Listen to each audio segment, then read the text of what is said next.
Kovai Swadeshi expo and food carnival 2026 Kongu மண்டலமே அதிர காத்திருக்கும் பெரு நிகழ்வு. பங்கேற்பாளர்கள் நிதியமைச்சர் மாண்புமிகு திருமதி நிர்மலா சீதாராமன், மத்திய வர்த்தக மற்றும் தொழில்துறை அமைச்சர் மாண்புமிகு திரு பியூஷ் கோயல், தமிழ்நாட்டின் சிறு குறு மற்றும் நடுத்தர தொழில்துறை அமைச்சர் மாண்புமிகு திரு மதன் ராஜா. நாள் ஆகஸ்ட் 8, 9, 10. இடம் கோவை ரத்தினம் கிரான்ஸ் ஹால், பொள்ளாச்சி சாலை, கோயம்புத்தூர். அனுமதி இலவசம்.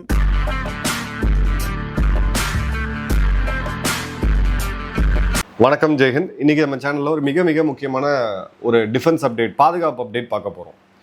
சமீபத்தில் ஒரு சேட்டலைட் புகைப்படங்களை வெளியிட்டிருந்தாங்க ஒரு ஊடகம். அதில் பார்த்தீங்கன்னா சைனாவுடைய லேட்டஸ்ட் 5ஆம் தலைமுறை போர் விமானத்தை இந்தியாவுடைய தௌலத் பி ஹோல்டின்னு சொல்லக்கூடிய டிபிஓ ஏர்ஃபீல்டு, இந்தியாவோ மற்றும் லடாக்குக்கும் இடையே இருக்கக்கூடிய ஒரு மிக மிக முக்கியமான ஃப்ரண்ட்டில் இருக்கக்கூடிய ஒரு ஏர்பேஸ். அது அங்கேருந்து ஜஸ்ட் ஒரு 170, 80, 90 கிலோமீட்டர் தள்ளி இருக்கக்கூடிய ஹோட்டான் ஏர்பேஸில் இந்த விமானங்களை பார்க்க முடிஞ்சது. ஸோ 5ஆம் தலைமுறை போர் விமானம் அப்படின்னாலே நமக்கு தெரியும், ஸ்டெல்த். நம்மக்கிட்ட 5ஆம் தலைமுறை போர் விமானம் இல்லை. ஸோ இந்த J-20s கிட்டத்தட்ட 20க்கும் அதிகமான விமானங்களை இந்தியாவோட எல்லைக்கு மிக மிக அருகில் சைனா ஆக்கிரமிச்சுட்டு இருக்கக்கூடிய திபெத் ஹோட்டான் ஏர்பேஸில் நிறுத்தி வைக்கிறாங்க.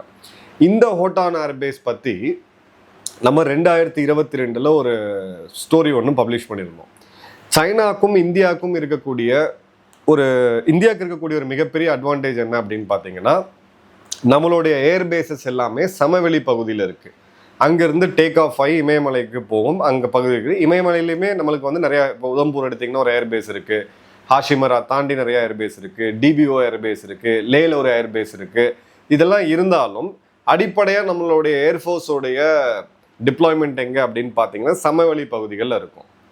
ஆனால் சைனாவுக்கு வந்து சமவெளி பகுதிகள் கிடையாது, எல்லாமே உயர்ந்த மலைப்பகுதிகளில் தான் இருக்குது. இதில் பெரிய ஒரு டிஸ்அட்வான்டேஜ் என்ன அப்படின்னு பார்த்தீங்கன்னா, ஒரு விமானம் 5000 டன் எடையுள்ள ஒரு குண்டை எடுத்துகிட்டு போக முடியும், இல்லை 5000 டன் எடையுள்ள குண்டுகளை எடுத்துகிட்டு போக முடியும்னு அது பேலோட் கெப்பாசிட்டி பிளெயின்லேருந்து டேக் ஆஃப் ஆகும்போது கிட்டத்தட்ட அது ஃபுல்லாக இருக்கும்.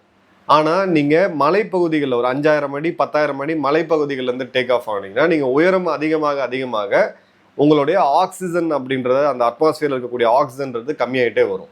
ஸோ இங்கே இருக்கக்கூடிய ஃபைட்டர் ஜெட் இன்ஜினுமே அந்த ஆக்சிஜனை இதிலேருந்து எடுத்து, நம்மளுடைய அட்மாஸ்பியர்லேருந்து எடுத்து அதை எரித்து தான் அதுக்கு உண்டான உந்துதல் அப்படின்ற அந்த இன்ஜின் பவர்ன்றது கிடைக்கிது. ஸோ ஹை ஆல்டிடியூட்லேருந்து டேக் ஆஃப் ஆகிற விமானங்களுடைய பேலோட் கெப்பாசிட்டி அப்படின்றது கம்மியாக இருக்கும். உங்களில் யாராவது குறிப்பாக லேல இருக்கக்கூடிய விமான நிலையத்துக்கு போய் இறங்கியிருக்கீங்க, இல்லை ஸ்ரீநகர் போயிருந்தீங்கன்னா தெரியும் உங்களுக்கு, உங்களுடைய பேகேஜ் எல்லாமே வந்து பார்த்தீங்கன்னா ரொம்ப அக்யூரேட்டாக இது பண்ணுவாங்க. ஏன்னா அதெல்லாம் அவ்வளோ திறன் எடையை எடுத்துக்கிட்டு டேக் ஆஃப் ஆக முடியாது. பட் இப்போ ஹோட்டானில் இந்த 5ஆம் தலைமுறை விமானத்தை அவங்க டிப்ளாய் பண்ணும் பொழுது அந்த ஒரு அட்வான்டேஜ், இயற்கையாகவே இந்தியாவுக்கு இருக்கக்கூடிய அட்வான்டேஜ்ன்றது கொஞ்சம் ஸ்லைட்லி கம்மியாகுது. ஏன்னா அவங்களால குயிக்காக ரியாக்ட் பண்ண முடியும். அது ஒரு ஸ்டெல்த் விமானம். பட் இதோட ப்ரூவன் கேப்பபிலிட்டிஸ் அப்படின்றது இன்னும் தெரியல. எந்த ஒரு போர்லையுமே இது வரைக்கும் பங்கெடுக்காத ஒரு விமானம். JF-17 அட்லீஸ்ட் நம்ம சொல்லலாம், J-10C நம்ம அட்லீஸ்ட் சொல்லலாம். இந்தியா பாகிஸ்தான் யுத்தத்தில் போன வருஷம் பயன்படுத்தப்பட்டுச்சு, ஓரளவுக்கு காம்பேட் ரிலையபிள் நம்ம சொல்லலாம். ஆனால் J-20 இது வரைக்கும் எந்த ஒரு போர்லையும் பங்கேற்றது கிடையாது. இப்போ இன்ட்ரெஸ்டிங்காக இன்னொரு விஷயம் நடந்திருக்கு. இந்தியா பாகிஸ்தானுக்கும் இருக்கக்கூடிய எல்லையில் 250 சைனாவில் தயாரிக்கப்பட்ட SH-715 செல் ப்ரொபல்ட் ஹவிட்சர், இது வந்து போஃபர்ஸ்க்கு இணையான ஒரு பீரங்கின்னு வச்சுக்கோங்க. ஆனால் இதில் அட்வான்டேஜ் என்ன அப்படின்னு பார்த்தீங்கன்னா, இது ட்ரக் மவுண்டட். நீங்கள் வேகமாக ஒரு இடத்துலேருந்து இன்னொரு இடத்துக்கு எடுத்துகிட்டு போக முடியும். இதை இந்தியா பாகிஸ்தான் பார்டரில் ரொம்ப க்ளோஸாக நிறுத்தி வச்சுருக்காங்க. இது வந்து ஒரு 155 mm கேலிபர் உடையது.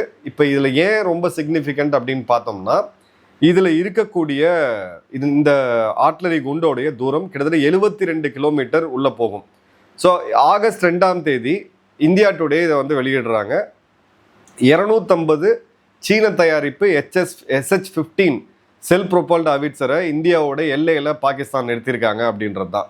இது எல்லை முழுக்க, லைன் ஆஃப் கண்ட்ரோல் முழுக்க ப்ராடர் ஸ்பெக்ட்ரமில் அவங்க நிறுத்தி வச்சுருக்காங்க. இந்த சிஸ்டத்தை மேனுஃபேக்சர் பண்ணுறது நாரின்கோ அப்படின்ற ஒரு சைனீஸ் நிறுவனம், China north industries group corporation limited அப்படின்றது. இதில் வந்து பார்த்தீங்க அப்படின்னா ஒரு 6x6 ட்ரக்கில், ஆர்மட் ட்ரக்கில் இந்த கன்னை வந்து மவுண்ட் பண்ணியிருப்பாங்க. ஸோ உங்களுக்கு இதை பெர்மனன்ட் டிப்ளாய் பண்ணணும்னு அவசியமே கிடையாது. செல்ஃப் ஹவிட்சர் அப்படின்றது, இப்போ போஃபர்ஸ் எடுத்திங்கன்னா அந்த கன்லேயே ஒரு சக்கரம் இருக்கும், சின்ன மோட்டர் இருக்கும். அது ஒரு முறை சுட்டுட்டு அதன் பிறகு அது தள்ளி வந்து வேற ஒரு இடத்துல வந்து நிற்கும். ஏன்னா நீங்கள் ஆர்ட்லரி குண்டை சுடும் பொழுது எனிமியோட ரேடார் WLRன்னு சொல்லுவாங்க, வெப்பன் லொகேட்டிங் ரேடார்னு சொல்லுவாங்க. அதன் மூலயமா அது எடுக்கக்கூடிய பாதை அப்படின்றது ஒரு பேரபோலா, நம்ம படிச்சிருப்போம் ஃபிசிக்ஸில், அந்த பேரபோலாவில் இருக்கும். அந்த பேரபோலாவை ரிவர்ஸ் ட்ரேஸ் பண்ணி அந்த ரேடாரால் அந்த கன் எங்கே இருக்குன்றது துல்லியமாக ஐடென்டிஃபை பண்ண முடியும். கார்கில்ல நமக்கு இது ஒரு மிகப்பெரிய பிரச்சனையாக இருந்துச்சு. லிட்ரலாக நம்ம வீரர்கள் வண்டியை வச்சு கையில் அந்த கன்னை தள்ளி தான் பல இடங்கள் அந்த கன்னை வந்து காப்பாற்றினாங்க. இந்த ஒரு சிஸ்டத்துக்கு SH-15க்கு அந்த கவலை அப்படின்றது கிடையாது. ஏன்னா இது வந்து ஒரு ஷூட் அண்ட் ஸ்கூட் முறையை சேர்ந்தது. GPS பேஸ்ட் நவிகேஷன் இருக்குது. ஹைட்ராலிக்காக இதை வந்து ஸ்டெபிளைஸ் பண்ண முடியும். ஸோ அந்த வாகனத்திலேருந்து அந்த குண்டு பறக்கும் பொழுது அந்த பீரங்கியிலேருந்து அந்த வாகனம் வந்து ஸ்டேபிளாக நிற்கும். அதுக்கான ஹைட்ராலிக் மெக்கானிசம் இதில் இருக்குது. ரெண்டாவது 4லிருந்து 6 குண்டுகள் ஒரு நிமிஷத்துக்குள்ளே அதால் சுட முடியும். அதே மாதிரி இந்த ட்ரக் வந்து ரோட்டில் பார்த்தீங்கன்னா 90 கிலோமீட்டர் வரைக்கும் வேகத்தை அச்சீவ் பண்ண முடியும். ஸோ டக்குன்னு இதை வந்து ஒரு இடத்துலேருந்து ஒரு இடத்துக்கு மாற்றி ரேப்பிடாக டிப்ளாய் பண்ண முடியும், ரேப்பிடாக ஃபயர் பண்ண முடியும். இது கிட்டத்தட்ட பார்த்தீங்கன்னா ஒரு 5ஆம் தலைமுறை பீரங்கின்னு நம்ம சொல்லலாம், ஷூட் அண்ட் ஸ்கூட்னு நம்ம சொல்லுவோம். இப்போ இந்த இடத்துல ஆப்ரேஷன் சிந்தூருக்கு பிறகு அவங்க ஒரு லெசனை இந்தியாகிட்ட கற்றுக்கிட்டாங்க. இந்தியா குறிப்பாக BSFும் இந்திய இராணுவமும் சேர்ந்து பாகிஸ்தானோட பீரங்கிகளை குறி வச்சு பல தாக்குதல்கள் நடத்தினாங்க. அது எல்லாமே ஃபிக்ஸ்டாக ஒரு இடத்துல இருக்கக்கூடிய பீரங்கி. இப்போ இவங்க தான் அமெரிக்காவுடைய காங்கிரஸ் ரிசர்ச் சர்வீஸ் ரிப்போர்ட் ஜனவரி 2026 வந்துச்சு. இதில் வந்து அவங்க என்ன சொன்னாங்கன்னு பார்த்தீங்கன்னா, பாகிஸ்தானுடைய ஒரு லிமிட்டட் மிலிட்ரி சக்ஸஸ் எல்லாமே சீன ரக ஆயுதங்களை பயன்படுத்தினால தான் வந்திருக்கு. ஏன்னா இந்த ரக ஆயுதங்கள் பாகிஸ்தான்கிட்ட கிடையாது, எல்லாமே பழைய தயாரிப்பு தான், அமெரிக்க ரக தயாரிப்பு தான். ஸோ இந்தியாவை 2 சைடு கார்னர் பண்ணிக்கிட்டு இருக்கு சைனா அப்படின்றது நம்ம ரொம்ப தெளிவாக பார்க்கலாம். இப்போது நமக்கு வந்து இதில் அட்வான்டேஜ் என்ன, இந்த கன்னோடைய 4 அட்வான்டேஜ். முதல்ல வந்து பார்த்தீங்கன்னா இது ஒரு டிஜிட்டலி கண்ட்ரோல்டு, கம்ப்ளீட்டாக நீங்கள் ஒரு 5 கிலோமீட்டர் பின்னாடி இருந்தால் கூட நீங்கள் ஃபயர் கண்ட்ரோல் பண்ணலாம், GPS எனேபிள்டாக இருக்கும். அதே மாதிரி 72 கிலோமீட்டர் ரேஞ்சில் இருக்குது. இப்போ எல்லையிலேருந்து 72 கிலோமீட்டர் ரேஞ்ச் இருக்குன்னா நம்மளுடைய ஜம்மு, பட்டான்கோட், ஜெய்சல்மர், ஜோத்பூர் போன்ற அந்த எல்லை குஜராத்தில் ரான் ஆஃப் கட்சில் ஆரம்பித்து நம்மளுடைய லைன் ஆஃப் கண்ட்ரோல், அதாவது பாராமுல்லா தெற்கு காஷ்மீர் வரைக்கும் இருக்கக்கூடிய இந்தியாவுடைய ஆல்மோஸ்ட் பிரிகேட் ஹெட் குவார்ட்டர்ஸையும் நம்மளுடைய ஏர்பேஸஸையும் தாக்கக்கூடிய அளவுக்கான சக்தியை வந்து இது கொடுக்குது. அதே மாதிரி பார்த்தீங்கன்னா இது சர்வைவபிள். இதை வந்து ஐடென்டிஃபை பண்ணாலே அதை இந்தியா தாக்க முற்படுறாங்க அப்படின்ற போது அதை டக்குன்னு வேறு இடத்துக்கு மாற்றிட முடியும், இல்லை பின்னாடி எடுத்துகிட்டு போயிட முடியும், அவுட் ஆஃப் ரேஞ்ச் இதை வந்து கொண்டு போக முடியும். இப்போ இந்தியா கிட்ட என்ன இருக்குது அப்படின்னு பார்த்தீங்கன்னா, நம்மளுடைய K9 வஜ்ரா, இது தென்கொரியாட்டது நம்ம டெக்னாலஜி இது பண்ணுது, கிட்டத்தட்ட 150 யூனிட்ஸ் இருக்குது. தனுஷ் அப்படின்னு சொல்லக்கூடிய இந்தியாவிலே உருவாக்கப்பட்ட இது 72 இருக்குது. அதே மாதிரி பார்த்தீங்கன்னா M777, இது அமெரிக்காட்டது நம்ம வாங்கினது. இதில் ரொம்ப ரொம்ப முக்கியமானது என்னென்னா, இந்த M777 அப்படியே நீங்கள் ஹெலிகாப்டரில் கட்டி தொங்க விட்டு, அப்பாஷ் ஹெலிகாப்டரில் கட்டி தொங்க விட்டு ஒரு 100 கிலோமீட்டர் தள்ளி கூட நீங்கள் குயிக்காக டிப்ளாய் பண்ண முடியும். 2020 கல்வான் கிளாஷுக்கு பிறகு எக்ஸாக்டாக இந்திய ராணுவம் இதுதான் பண்ணாங்க. நம்மளோட பீரங்கிகள் நெக் டு நெக்காக ஒரு ஃபார்வர்ட் டிப்ளாய்மெண்ட்டை இந்தியா பண்ண பிறகு தான் சைனா அந்த இடத்துல அடங்கி போச்சு அப்படின்றத பார்க்குறோம். இப்போது இதில் முக்கியமான விஷயம் என்ன அப்படின்னு பார்த்தீங்கன்னா, இந்த கன் வந்து இந்தியாவுக்கு ஒரு பெரிய ஆபத்தை கொடுத்துரும் அப்படின்னு சொல்லி சில டிஃபென்ஸ் எக்ஸ்பர்ட் சொல்கிறாங்க. எக்ஸ்தலத்தில் பதிவிடக்கூடிய சில டிஃபென்ஸ் எக்ஸ்பர்ட்ஸும் சொல்கிறாங்க. பட் இதனுடைய முக்கியமான விஷயம் என்னென்னா, இந்தியாவுடைய கன், நம்மளுடைய அம்யூனிஷன், அதுக்கான ஃபயர் கண்ட்ரோல், அதற்கான ரேடார், மெக்கானிக்ஸ், மெக்கட்ரானிக்ஸ் நம்ம சொல்லுவோம், இது எல்லாமே 100% இந்தியாவிலே தயாரிக்கப்படுது. இந்த இடத்துல பாகிஸ்தானுக்கு 100% டிபெண்டன்சி அப்படின்றது சைனாட்ட இருக்குது. இந்த கன்னோட மெயின்டெனன்ஸ், இது என்ன மாதிரியான இதெல்லாம் பண்ணணும் எப்படி இருக்கும்னு தெரியாது. ஏன்னா கம்போடியாவுக்கும் தாய்லாந்துக்கும் இடையே நடந்த யுத்தத்தில் கம்போடியா அதிகமாக சீன ஏவுகணைகளை மிலிட்ரி எக்யூப்மெண்ட்ஸை பயன்படுத்தினாங்க, குறிப்பாக பீரங்கிகளை பயன்படுத்தினாங்க. அந்த குண்டுகள் பண்ணும்போதே, ஃபயர் பண்ணும்போதே இந்த பீரங்கிகள் வெடிச்சு சிதறனதை நம்ம பார்த்தோம்.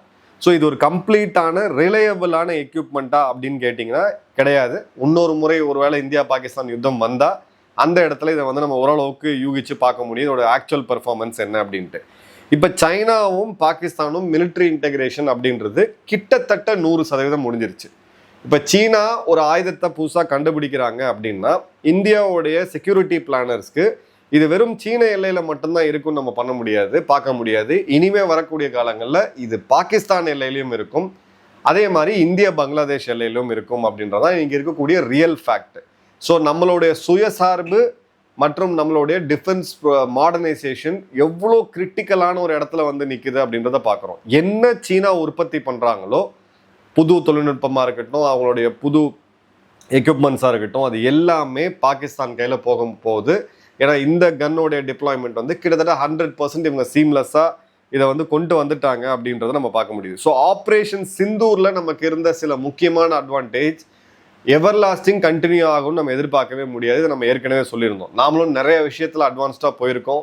பங்கர் பஸ்டிங் ரோலில் அக்னி 5 பயன்படுத்துறதா இருக்கட்டும், இல்லை அக்னி 6 இருக்கட்டும், இல்லை நம்மளுடைய K4 இருக்கட்டும், இல்லை நம்மளுடைய SSBNஸாக இருக்கட்டும், நம்மளும் இன்க்ரீஸ் பண்ணிகிட்டே இருக்கும். பட் எதிரிகளுடைய இந்த இடத்துல நம்ம கிளியர் கட்டாக பார்க்கணும். ஏன்னா டூ ஃப்ரண்ட் த்ரெண்ட் அப்படின்றது ரொம்ப ரொம்ப ரியலிஸ்டிக் ஆகிடுச்சு. சைனா குறிப்பாக நம்மளுடைய line of actual control Ladakh பகுதிகளில் கிட்டத்தட்ட இப்போதும் பார்த்தீங்கன்னா 70,000 ட்ரூப்புகள் கமிட் ஆகியிருக்காங்க. இந்தியா பாகிஸ்தான் நிலையில் கிட்டத்தட்ட 1.5 லட்சம் ட்ரூப்ஸ்க்கும் அதிகமாக கமிட் ஆகியிருக்காங்க. ஸோ இந்தியாவுடைய மிலிட்ரியோடைய கேப்பபிலிட்டி மற்றும் அதோடைய ஆப்ரேஷனல் ரெடினஸ் எல்லாமே அதிகமாக ஸ்ட்ரெச் ஆகிறத நம்ம ரொம்ப தெளிவாக பார்க்குறோம். ஸோ எந்த இடத்துலையுமே நம்ம இராணுவத்தில் இப்போது ஒரு புது திட்டத்தை நம்ம எடுத்துகிட்டு வரோம், இல்லை காஸ்ட் கண்ட்ரோல் கொண்டு வரோம் அப்படின்னா இராணுவத்தில் நம்ம இனிமேல் ரிஸ்கே எடுக்க முடியாத ஒரு சுச்சுவேஷன் நம்ம இருக்கோம். ஸோ இந்த இடத்துல இன்னொரு முக்கியமான விஷயம் கவனிக்கணும் அப்படின்னா, வெறும் ஒரு பீரங்கினால யுத்தக்களம் மாறிடுமான கிடையாது. இந்த பீரங்கிகளையும் தாக்கி அளிக்கிறதுக்கான யுக்திகளை இந்திய ராணுவம் எடுப்பாங்க. பல விஷயங்களை அவங்க ஓப்பனாக பேசல ஆப்ரேஷன் சிந்தூரில். இப்போது கவனிக்க வேண்டிய விஷயம் என்னென்னா, பாகிஸ்தானுடைய பொலிட்டிக்கல் ஸ்டெபிலிட்டி. இதை பற்றி நான் ஏற்கனவே சொல்லியிருக்கேன். POJKல இப்போவும் தேர்தல் வந்து ரொம்ப நடத்தவே முடியாத ஒரு சூழ்நிலை தான் இப்போ அங்கே போயிட்டுருக்கு.